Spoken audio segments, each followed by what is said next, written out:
encouraging all to say yes to Jesus Christ.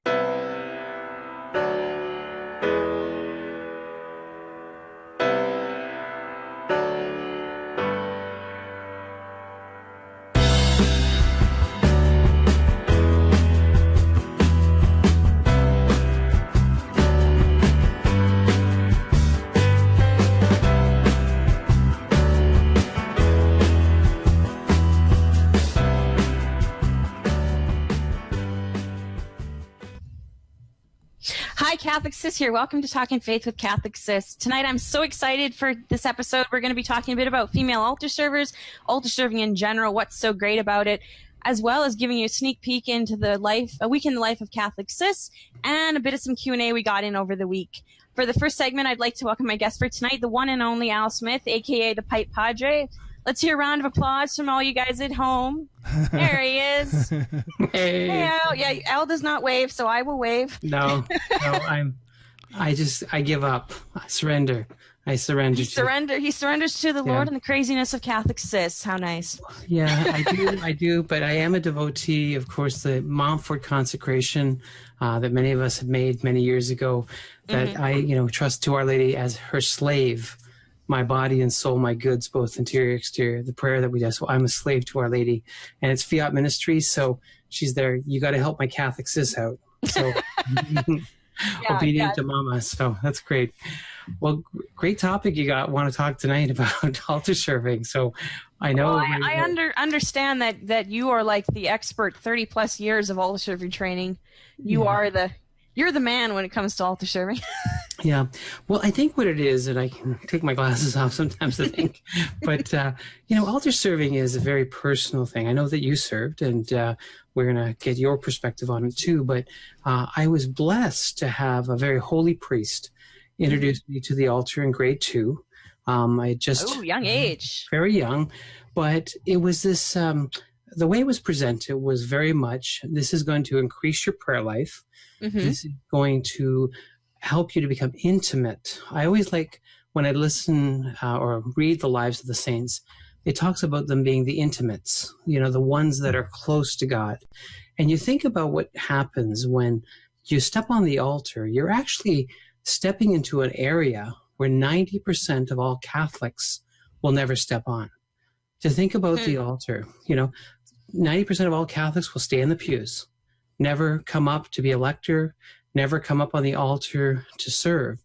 And you're in a very special spot. And so I felt very privileged to say I'm up where few have traveled. A minority is allowed to be. It's a blessing. It's a blessing.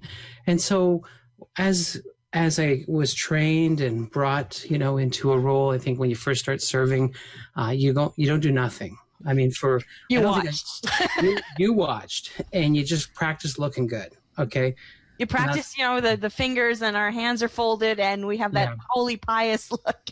Well, the best teaching on fingers. I mean, I train altar servers, and so I've had this blessing of having a number of my altar servers become priests, and a very powerful thing. And this is why I do it. Just that thrill of actually seeing young men come and have this fall in love with Christ and His church and serving. And it does happen. It still happens even today. And so it's a great privilege. But I do it because I train altar girls, I train altar boys. I try to bring them into this intimacy, which is the Eucharist, the intimacy of Christ. And we reenact, the Mass. His passion every time we go to Mass. And so you come in contact that Jesus died for me. He offered His life for me. And the priest is actually offering up my prayer intentions as he elevates the host. He's saying, here's Al's intention, and God's coming down. It's this Jacob's ladder. And you're right there. You're right there on the altar. Oh, yeah. Best view in the house, right? Best view in the house. I tell you, you never have to worry. Do that dodging behind the really tall person, and I can't see. Yeah. Well, it's great at Easter. Okay. Yeah, then you're assured you're getting a seat, and you get there's no tall people, there's no yeah. I sat in too many Easter vigils with just the view of people's coats. Oh, I know. Yeah. And the chatter and the going back and forth. you're up in the altar, you're in a zone.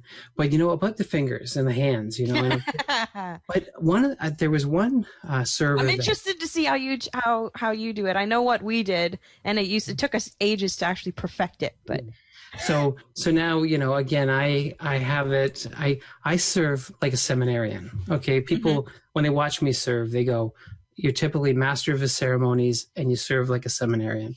So, we'll get it on video. We'll send it in to Kent and he can play it. But it's this thing of I need to train altar servers to hold their hands. And so this is how I do it. I say, okay, now just imagine this. If I say to you, Catholic sis, you, and I point a finger at you, I get your attentions. But if I go, sis, two of them, sis, you're the best woman on the internet, whatever. But I go, and just think about now if I put 10 fingers, I go, hey, Catholic sis.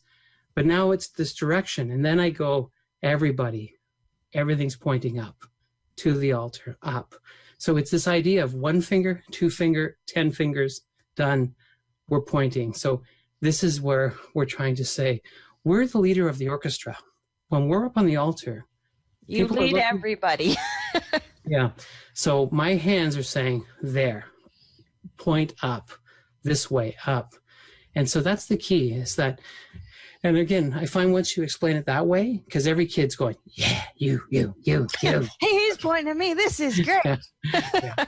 So, and it's actually very comfortable. I mean, to just do this, but it just locks in perfectly. So, after doing it for years, I actually find myself doing that sitting in mass. Like we always did the one where you had to like cross one thumb over the other, and it was always a thing of which one goes over to.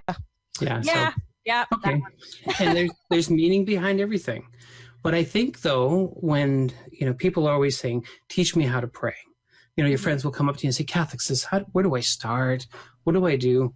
And a lot of times is that posturing. Like when you're in the adoration chapel alone. To all of a sudden to just get in that spot, this is natural. This feels great. Yeah, it does feel great because it's very much focused, and so it's a natural thing. And I don't think anybody fights me after they understand why we do it and how it's easy on you. And it actually is. People look to you and say, you know what? I no complaints. We always think the peer pressure. Yeah. What are my friends going to think, or whatever?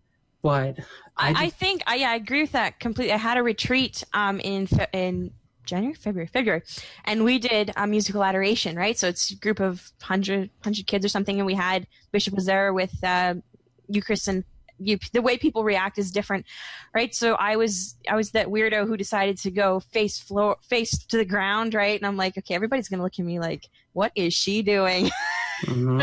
Like this should be interesting. And then when I blink my face, I'm like, yeah, okay, yeah. Then everybody's looking at me. This is nice.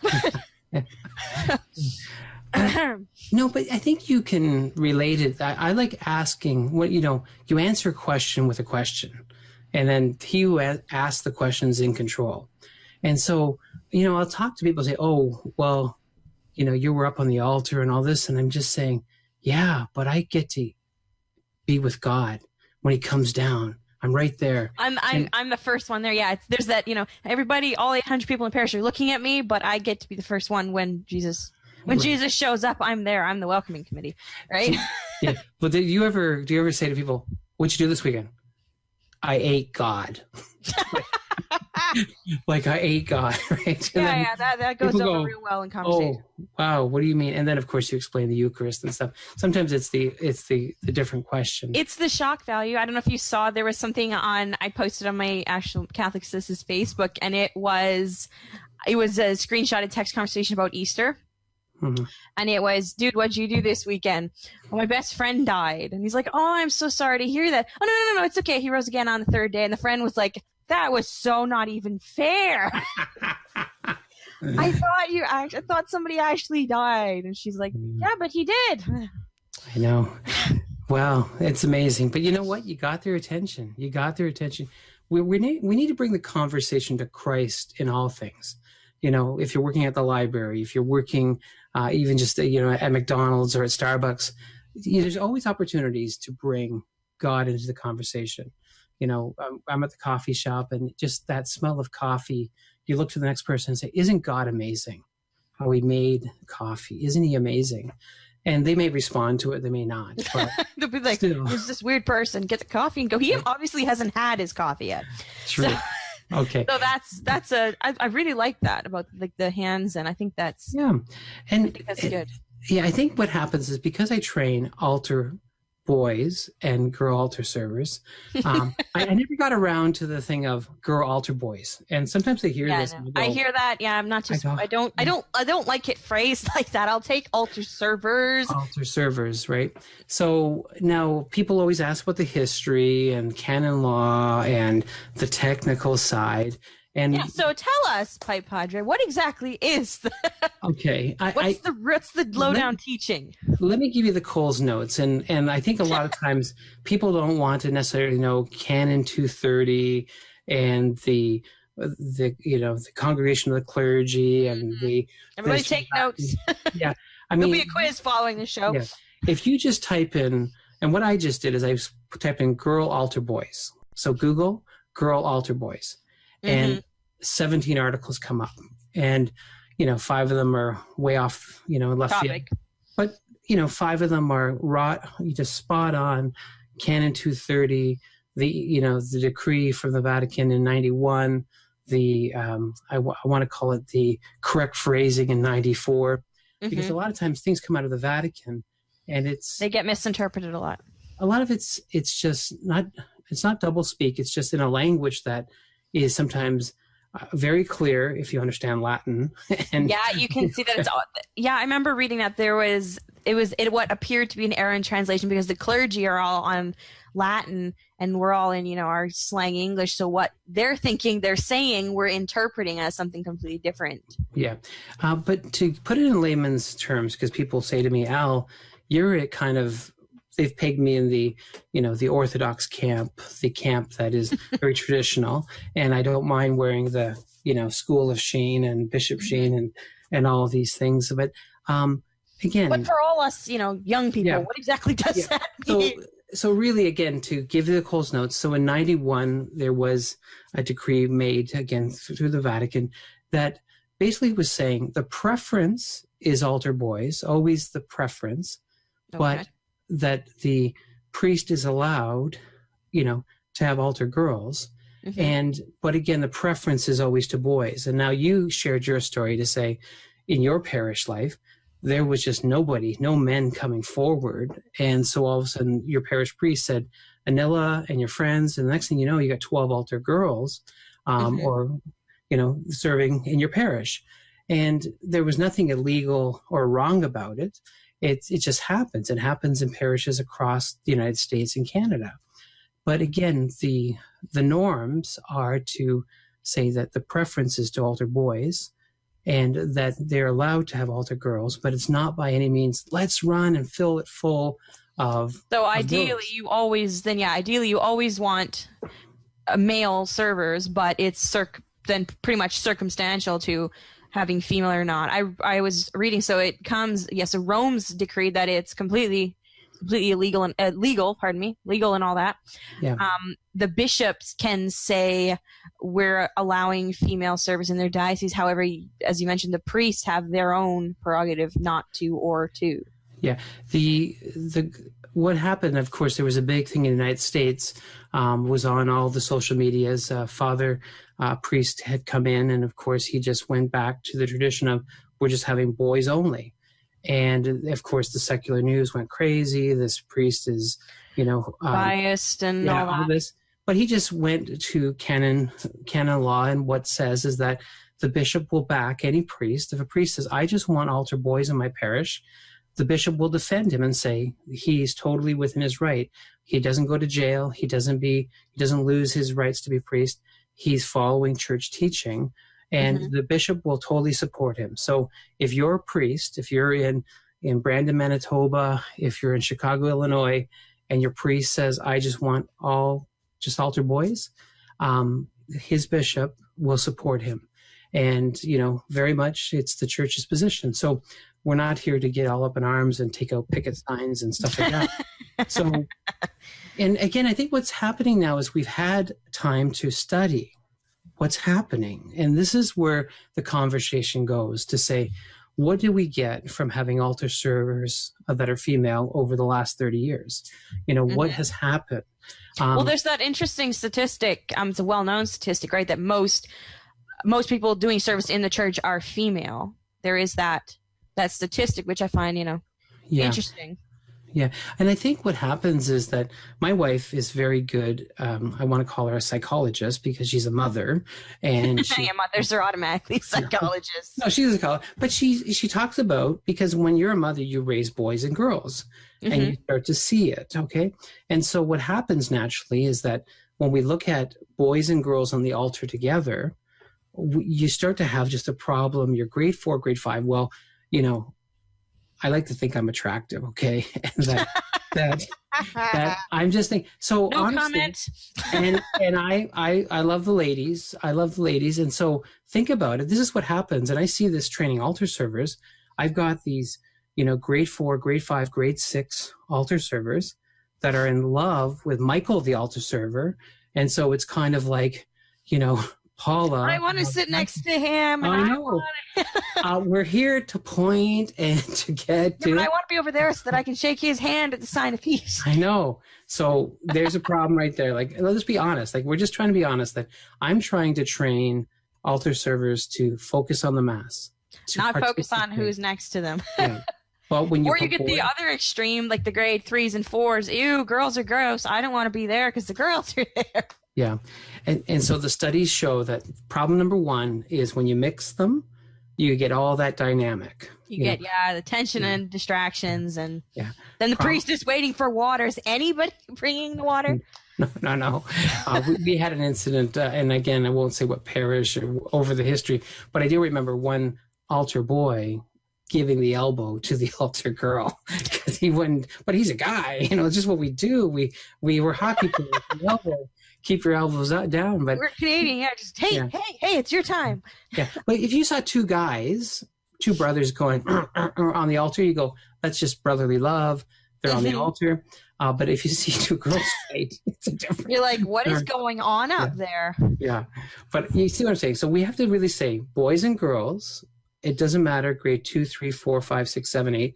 You just have two opposite sexes, and there's still the dynamic that's there. The second dynamic is just, and Ken can relate to this with the producer, but guys, what happened is we just give up a lot of times when girls got the job. Okay, so some people say girls do a better job at serving than boys do, but and I'll argue that, right? But no. Again, no comment from this side of the gallery. No, but we give up if we see, they got that covered. I'm gonna go. We don't need to do that. No, we don't need to do that, and that's what happens a lot of times. The girls got it covered. The guys go look for something to do, and that's just a human element. Guys are like this, But when you look at the priesthood being male only, and what this is to foster, and 80% of all priests that have been surveyed just recently say it all started serving. That they all had served. And so they recall, I think you're introduced to this love. Bishop Sheen would always talk about what are your loves? And we exchange our love from time to time. But do we love the Eucharist? Do we love serving? Do we love, being present? These are all things. And so 80% of all ordained priests, this survey was in 2014, and the numbers are similar in 2013, 2012, 80%. So there's definitely that correlation because it's a male-only priesthood. And again, there is that introduction and that fostering. The older servers I love because now we make that decision to say we're here because we want to be here.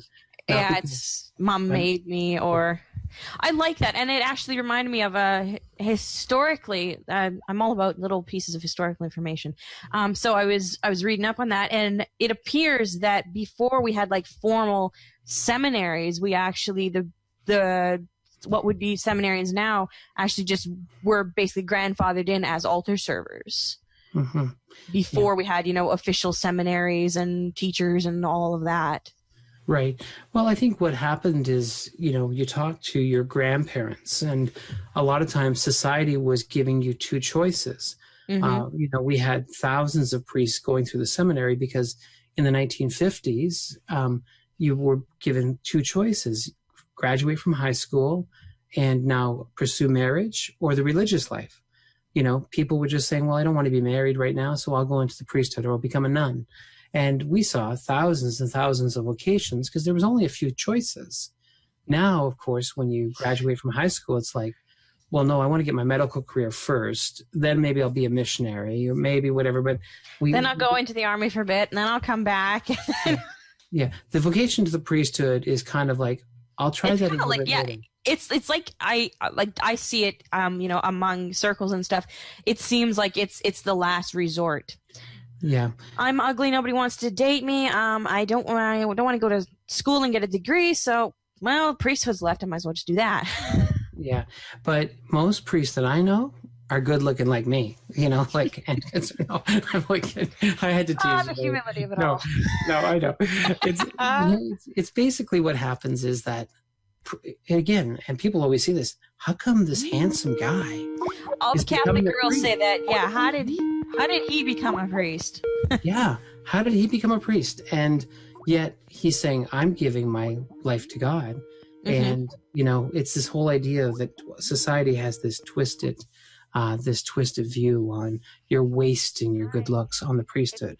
But, you think about being a father to all, and that's the beauty of it, is you become a father to all. And I worry about on Judgment Day, when God's going to ask me that question, show me your children. And you're going to be responsible for them all. I know. So think about being a priest here. And that's it. Now, it sounds like we have a caller. Yes, we do. Who have we got calling in? Kent? Where is Kent gone to now? Hello. The caller is here, though. Yep. Can you hear it? Yep, we can hear. Go ahead. Yeah. Well, the whole idea, I think, the basis for this whole introduction of altar girls, I think we have to look to, why has it never happened in the past 2,000 years, but it's happening now? Like, if we think about it, it's like, yeah, because society has pushed feminism for the last 50 years. And, of course, it's going to push into the church as well.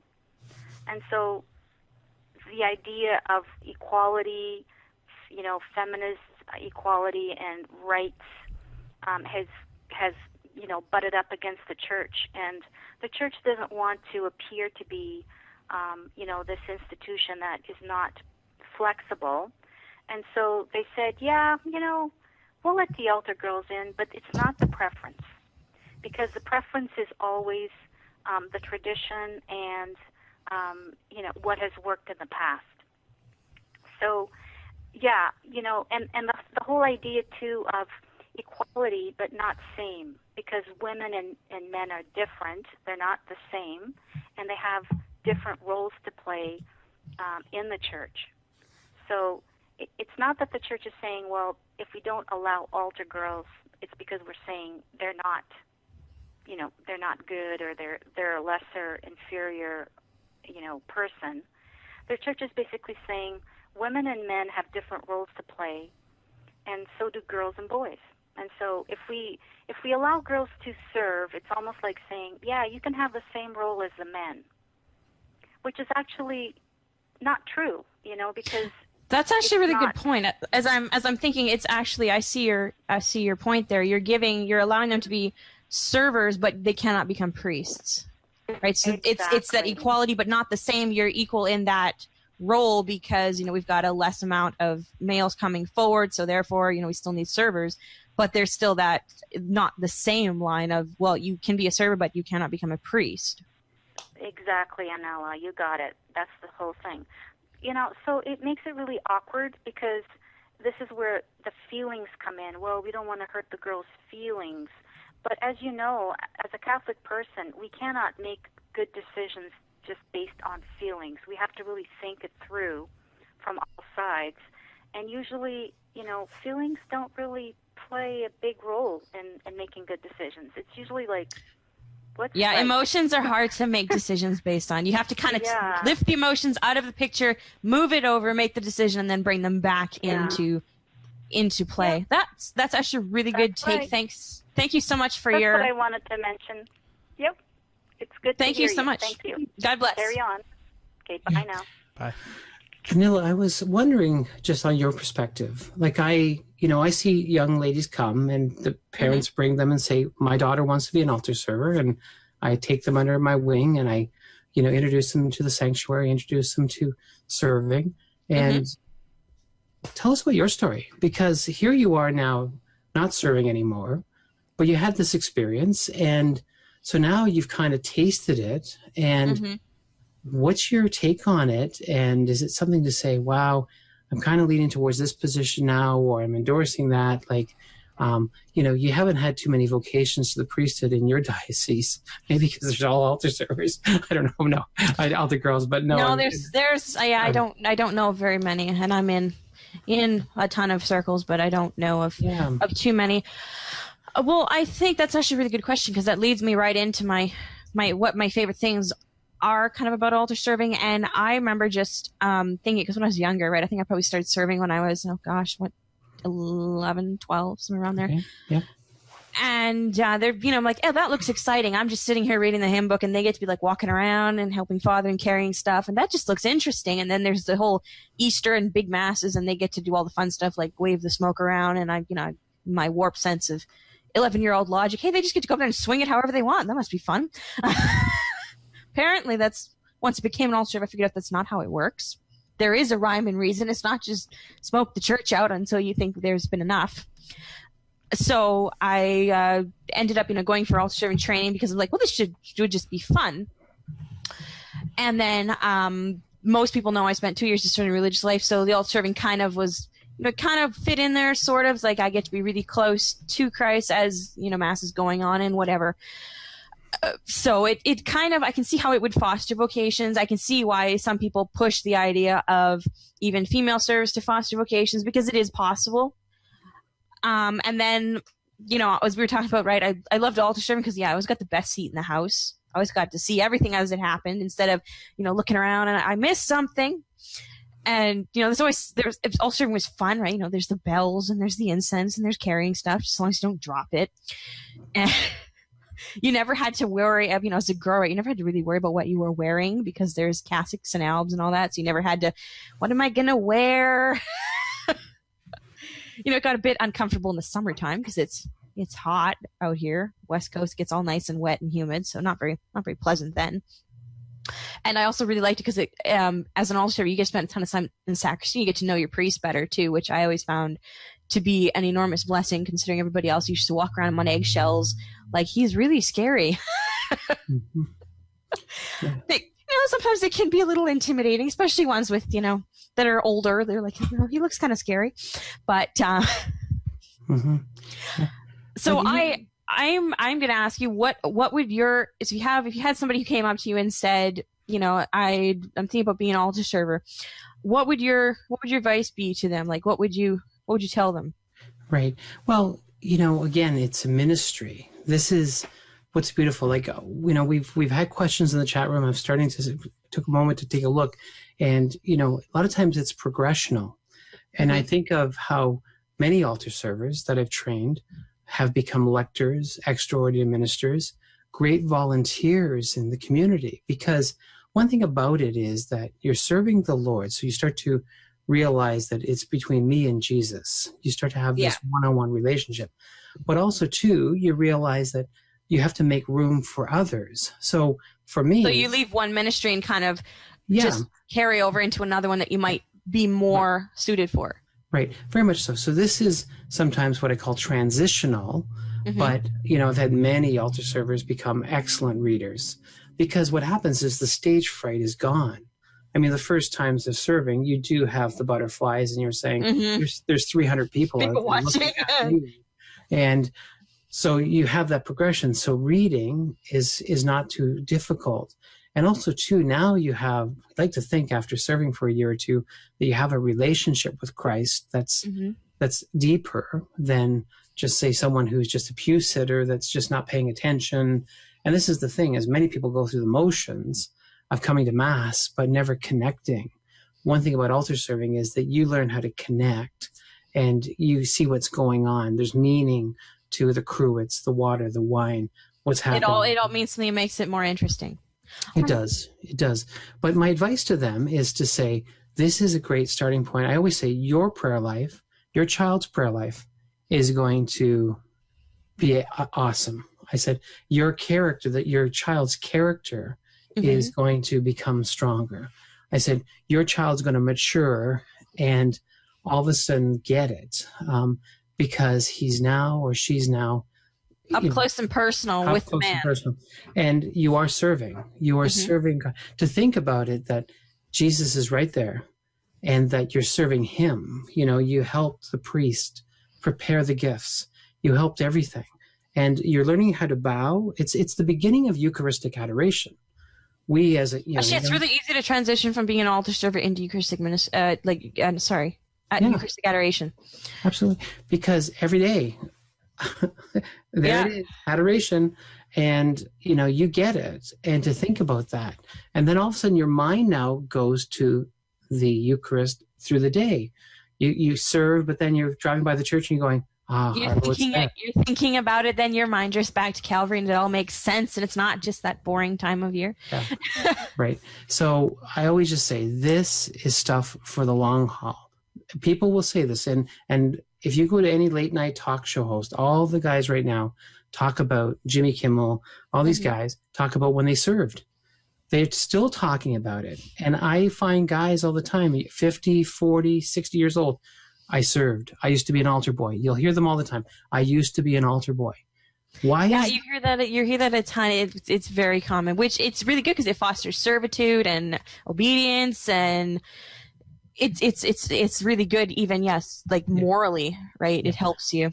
Yeah, you're marked. You're marked. It will change your life.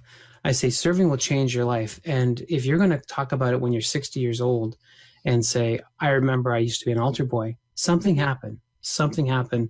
You were touched by Christ.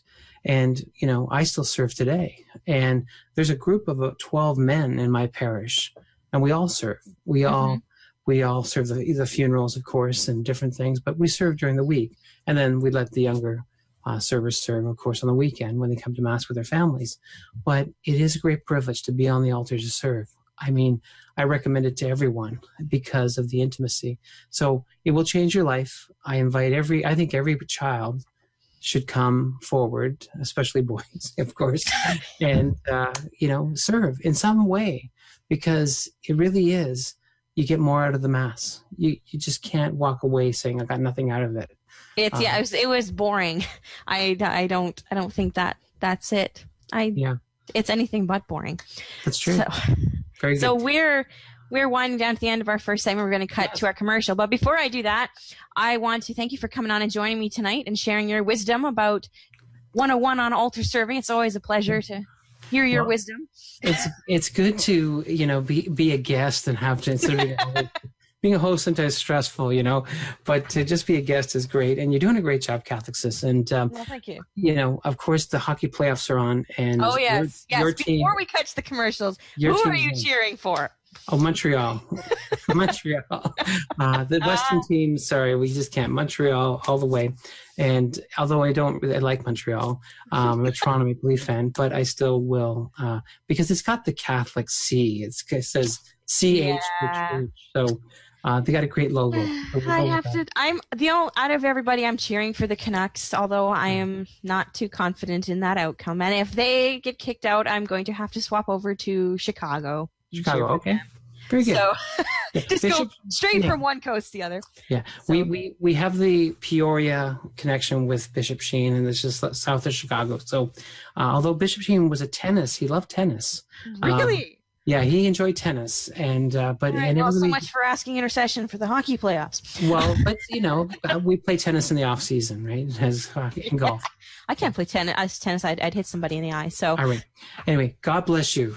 Thank you so much for joining us, and stay right here. We will be back after these short commercials. Any study of Catholicism must start with the Catechism of the Catholic Church. It's a beautifully crafted summary of the faith, pulling together thousands of references from throughout Scripture and tradition. But what if the summary connected you to its sources and became a gateway into the faith? In the Verbum edition of the Catechism, the references come alive. Journey from the Catechism to Vatican II, the Church Fathers, and to the Scripture itself. Discover the foundations for doctrines like baptism or the Eucharist. And let it be your companion to the daily readings from Mass. Capture your insights with notes and highlights, and Verbum syncs them across your computers and mobile devices. Verbum is a dynamic library system. You can start with the basic catechism collection, or choose a larger library with hundreds of books and amazing study tools.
And we're back. And we're back, and look who I found.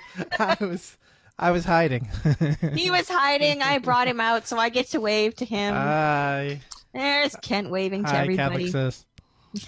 So how are you? We got to say hi to Al, so how are you? I'm doing great. It's been a great show so far. I'm learning a lot. I mean, you don't, and I kind of, didn't think about that. I mean, I guess we were brought up this, I would see, both. Hi, Both Jason, sides. in the chat room. But it is kind of true, how you have to think about, altars, girls, and just, it's something that is a great conversational and a topic to talk about and bring up. So yeah, it was a great first segment. I thought that was a great segment. So yeah. we are back, and I know I've had a few people that have been itching for this next segment. I'm going to give you a peek into a week in the life of Catholic Sis. Some of you know this, some of you don't. I love photography. I take a ton of pictures. My Instagram is smashed with all my own pictures, and I like taking pictures because it helps, helps capture a moment in time and captures God's beauty and glory in time. Then I go back and look at them all the time when I feel like it. So this week I decided I'm going to take, I think I have 8 pictures that I've taken myself. And I thought I'd give you a peek into, what I did this week or what I saw this week that I thought was great and thought I'd share with all of you guys, my Catholic Sis family. So I'm going to have Kent pop up the first one for us. It's grass. Isn't it nice? I took this picture in my backyard. I was actually lying on the ground, and I realized that when you're down on this level, the grass is actually, each blade is clear and individual, as opposed to when you're standing and looking down at it all, it's all just one big green mess. So it made me think of, sometimes to find God and find his, the clarity of, his will and stuff, you actually have to get down on your hands and knees figuratively and actually in prayer, right? To actually see the clarity of what God has planned for you. Yeah. And I really like that. I'm like, look at, I can see every piece of the grass. I thought that was great. Really beautiful. If you My look neighbors probably thought I was crazy. What is that kid doing? Face in the dirt. I'm taking a picture, actually. And then picture number 2 is it's an interesting picture. No, we are not just looking at branches. If you look at it, there actually is a bird in there somewhere. That big, huge blob. That's a bird. I was taking a walk and I stopped because there was this bird in this tree, and about a block down the road was his mate, and they were actually singing back and forth. And I was like, they're singing. Oh, it's so cute. Catholics just finds, I like, birds singing and all that stuff. So I thought, it's like he was capturing the joy. I forget who said it. I believe it was Pope Francis. I could be mistaken. That Christians are to be people of joy, right? That's how we show that we are Christian, is by our joy. Mm-hmm. And I thought, well, if a bird can do it, sure, I can do it, right? There he is. There's my little bird. I thought that was cute. I hope he doesn't fall off that branch, but that's okay. He'll just keep singing anyway. Yeah. Then there is my third picture. I am addicted to sour candy. That is my weakness. I am absolutely addicted. For those of you on the East Coast, everybody's thinking, oh, we should have that with our dinner for dessert. So I'm addicted. I buy it whenever I can, but it links back to the faith somehow, because it's not always what it appears to be. You can buy the exact same piece of candy, and sometimes it's sour and sometimes it's not. It depends. Right? Have you ever had that where you thought it was plain candy and it was really sour? Yes. That's fun, isn't it? Yes. Oh, this is good. Oh, this was the wrong one. I know I do that all the time, right? I have me and my sister, and sometimes, Halloween, right, we'll trade candy. Well, I don't want the sour stuff, so she'll give me her sour stuff, and I'll give her my plain stuff, except we'll sometimes miss a piece. So she'll get one of those, excruciatingly sour, which is like, darn it, that was the wrong piece. Well, we got Jason with the fish candy. Guest 2591 with he or she hates cinnamon hearts. I'm not okay. Yeah, sisters and brothers in Christ, I'm not too fond of them either. Okay. I really am not. People are like, it's Valentine's Day. We had like a whole bowl at work, and I did not touch them. People are like, don't you want him? Like, no. I really do not eat those. I eat a ton of candy, cinnamon hearts, just not one of them. I'm up for fish candy. I'm like, hey, it's fish. Sea of Galilee, the fishers of men. I have to link it up to faith. Right. And the whole thing about now thinking about with faith, food, and family. Boy, the holidays, especially, you got the Christmas, Thanksgiving, even Easter with the candy. How much do we really think about being healthy and sometimes, but I don't know. It's one thing that, but it's I like how you're showing, things that you enjoy, or at least, I love the view that you're showing so far. So we got another one. We got, number 4. We've got, isn't this exciting? Yes. Why on earth did I take a picture of a stop sign? Yes. Good reason, actually. I took the picture of the stop sign because it reminds me, I might have it on my phone at the moment, I can't remember. Reminds me to stop and take a moment to pray, right? So we have to stop. Sometimes we have to stop whatever we're doing, whether it's whatever we're doing, and we have to stop and talk to God, whether it's to praise him, thank him, ask him for something, ask forgiveness, or simply, right, as I like to say, just check in and say hi, right? It's a friend. Yeah. So sometimes, in our busy lives, we don't always get that chance. And good indicators, if you're running out of time for prayer, you're probably a bit too busy, which is when you have to try and, okay, what can go from here? Well, maybe I don't need to do this or don't need to do that. Or I guess, the episode of such and such show I want to watch just is going to have to wait. Right. No. Yep. But yeah, very exciting picture. Well, I mean, and the stop sign, there's so many different things that you can take back with the faith and it's that reason of, like you're saying, to stop and take a break and to focus on to what's important, because in the sense of driving, you don't want to hit someone. In the sense of your faith, you want to take a break from the busy life that you have and stop, pause, whatever you want to call it, and just focus on keep Jesus yourself Christ. safe. And Yeah.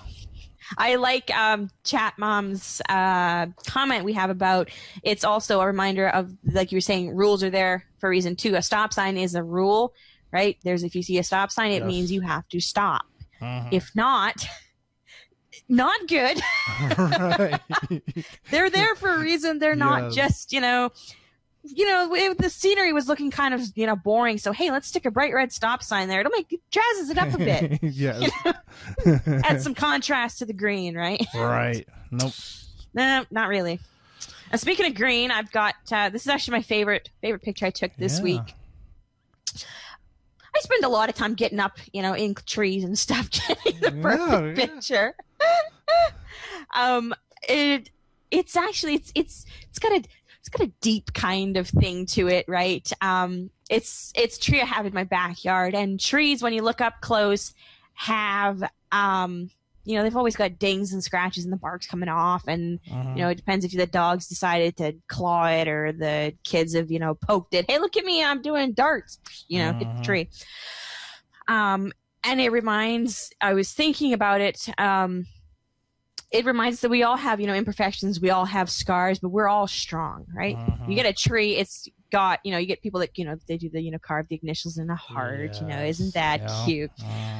But the tree is still standing. The tree's still there. The tree is strong. Like it's an apple tree in my backyard. The tree is huge, right?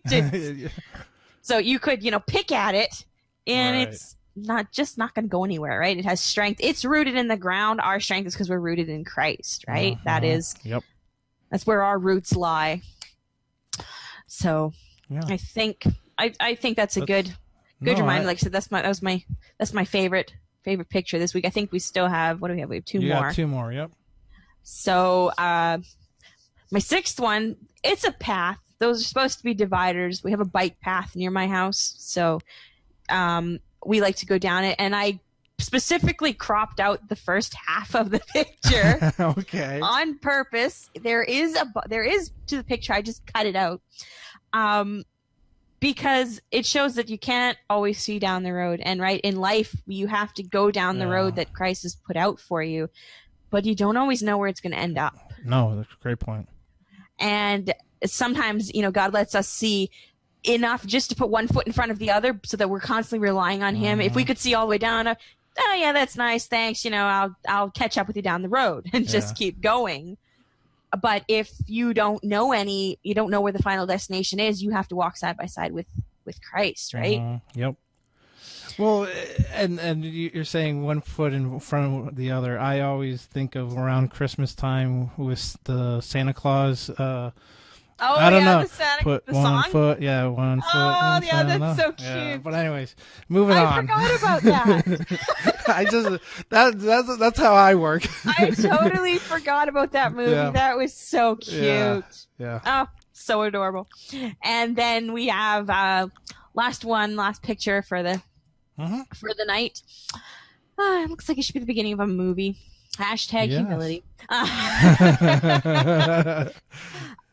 So the sky looks kind of dark. I did some editing and stuff on it. But, what do you see? There's the clouds, but we also see that the sun's there, right? Yes. And I'm thinking figuratively, there's the sun, S-U-N, like the hot sun, but there's also the sun, the S-O-N, right? Who is the center of our life, who's always that bit of brightness when it's really, when life is dark and stormy, and like the clouds, right? It's dark and stormy outside, but there's still that little bit of sun that you can see. It might be dimmed a bit by the clouds. It's not that the sun is being dimmed, it's that our vision of it's being dimmed. Right. No, and I like, you're looking at that, and, there's a kind of, you can get somewhat of a, I know I'm going really but that the halo of of the sun kind of you could see that too, and I didn't think of that. That's an interesting perspective. I mean, it's just I don't know.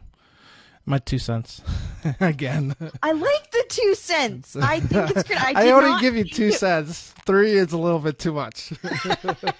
1's not enough. 3, Kent's thinking is too much, so he sticks at 2. No, I really liked it. I didn't even see the halo. I did not think of that. I think that's great. But I liked the thing about the SUN, the SON. No, yeah, that's great. I thought it was neat. So I thought it was nice to bring y'all around for a week in my life. If you guys like seeing the pictures of what I do during the week, make sure that you hit me up on Twitter and let me know, and I'll do it again sometime. And speaking of Twitter, before we wrap up for the night, I had 2 questions that came in on Twitter. First one was, Catholic Sis, how do you imagine heaven? And I was like, okay. Haven't given it much thought. I remember growing up, my mom always used to say, heaven is going to be everything that you loved on earth, all in one spot, right? That's all your favorite people, all your favorite, everything. God's made a special, there's that Bible verse, I am going to prepare a place for you, right? So when we grew up, we're homeschooled, right? So our catechesis is all at home. God's prepared a special place for you, Catholic Sis, you, Kent, that's made just for you with everything that you like. Right. And I'm like, oh, that's so cute. Yeah. Like, oh, that's so great. And then so I'm not, into the fluffy clouds that, we could walk off and like, not, I don't buy into the clouds. Yeah. Well, I like her. We got one comment in the chat room. Heaven is being with happy people like Catholic Sis and Kent. I like that. If we make it there, again, #humility. If we make it there. Yes. Yeah, we can do a lot of humility hashtag tonight. We do. I'm going to make that a trending hashtag. Yeah, we hashtag could. humility. Let's trend that. Yeah. Everybody help Catholic Sis and Kent make #humility a trending hashtag on Twitter. Yeah, that would be amazing. That would be good. It'd be Yeah. the Grammys, the Stanley Cup, and humility. How did that get on the trending board? Well, there were these few Catholics that were responsible for that. We have to have a word with them. we're messing that up a bit. Mm-hmm.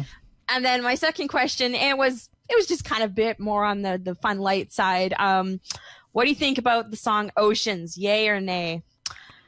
Oh, I'm a Catholic fangirl of Hillsong, right? So I have to say, yay all the way. Whether it's a remix or the original version, I love the song. I was actually, matter of fact, I was humming it at work today. I'm like, what am I singing this at work for? Guess I'm just gonna keep on going until somebody says, "Shh, it's a library. Be quiet." Yeah. Well, any kind of music that especially the Christian-based music nowadays,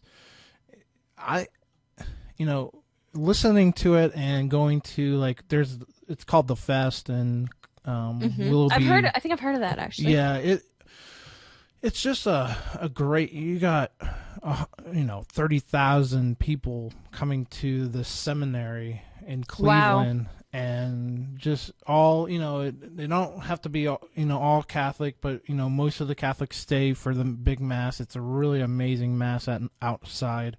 And, but, to hear music, we could definitely do a topic on, just music, the Christian-based music.